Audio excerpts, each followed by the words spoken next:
Okay, so I have these cherries here, and they're sweet Canadian cherries, which is pretty awesome. And there's like 2 cups maybe or so. They're pretty ripe. And I'm just going to de-seed them and de-stem them and put them in this bowl here. And I'll show you guys when that's done. Okay, so I have these pitted cherries in this bowl here. And let me tell you, you should definitely get a cherry pitter or something, because it took me like 20 minutes to pit all of these little cherries. And then it looked like I performed open heart surgery on the counter. So yeah, you should invest in a cherry pitter. You could probably use blueberries for this as well. So that would work nicely. Anyway, now we're going to add a little bit of sugar to the cherries, give them a little bit more sweetness. I'm using this fair trade raw turbino sugar. I'm going to add in a couple tablespoons of this.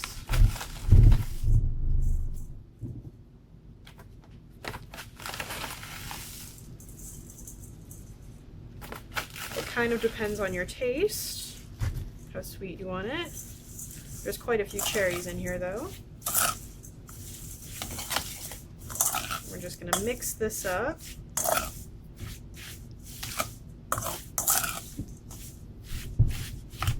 Like I said, feel free to use blueberries or maybe even raspberries, or probably even strawberries. You could do any sort of little berry. More sugar.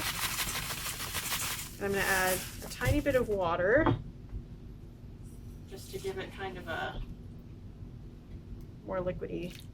Not too much water though, because they are going to get more liquidy when they're in the oven. We're just going to mix that up and let it sit while we make the dough.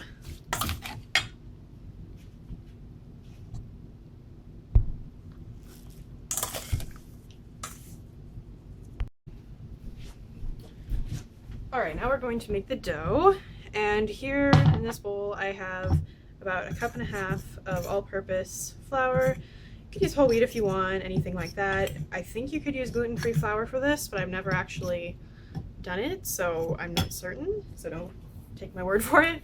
And then I'm going to add about a teaspoon of salt.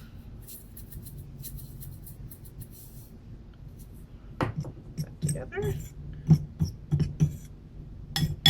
And then right here I have about a little less than 1/4 cup cold water, and I'm going to add 1/4 cup plus 1 tablespoon of vegetable oil. I'm kind of eyeballing it, like so.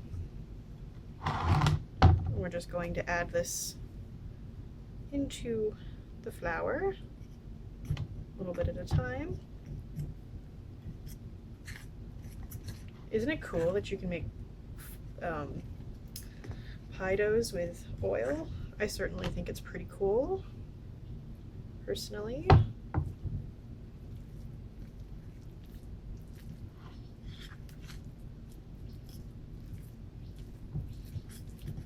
Kind of sticky.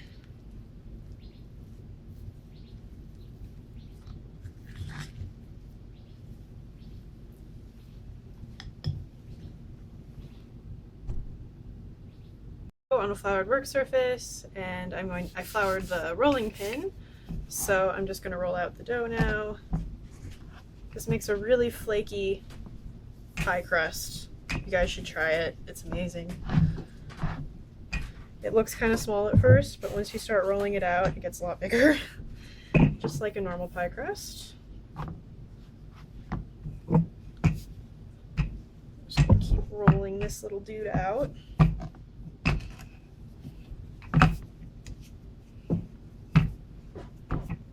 You want it to be relatively thin, just because it'll cook a lot evener? Yeah, it'll cook more evenly in the oven. Make sure you flour the rolling pin, because it will stick if you don't. Alright. Over here. Pretty good. it would be pretty helpful if it is in a circle, but it doesn't have to be in a circle. It'll just be a little easier when you see what I'm going to do. So I have the cherry mixture here, and I am going to cut these into little circles. So just kind of like, depends on how big you want them. Just like that. And I'll show you when I have cut all of the dough into circles.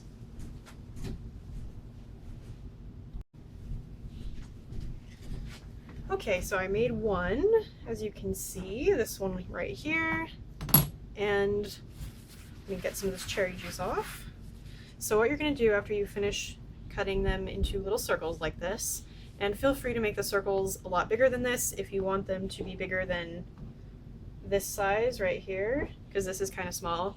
If you want them to be a little bigger, just make a bigger circle and it will be fine.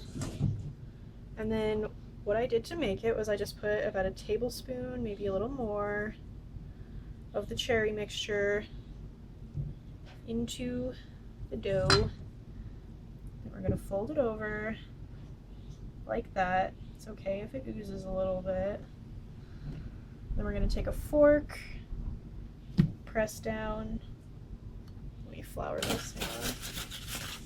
Okay, now we're going to press down, sealing it together, kind of like a big ravioli dumpling thing. And there you have it. So I'm going to do this to the rest of the dough pieces with the cherry filling, and I'm going to put a little bit of oil on the top and sprinkle a little sugar, put them on a cookie sheet, and bake them at 375 until they're brown and done, which I'll show you what that looks like. So I'll be right back.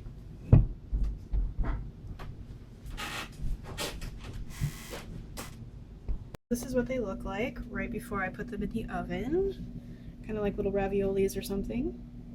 So I'm just going to pop these in the oven for probably about 20 minutes, and don't flip them over because there's sugar and they'll stick like nobody's business. So I'll show you when they're done.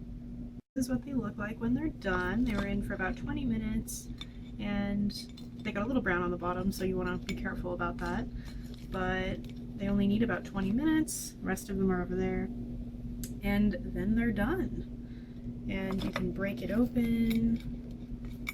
Maybe I should just cut it open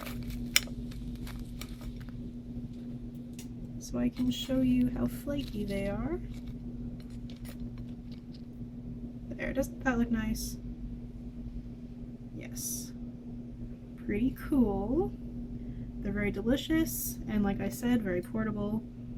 So I hope you guys give them a go, and I will see you guys soon. Bye guys.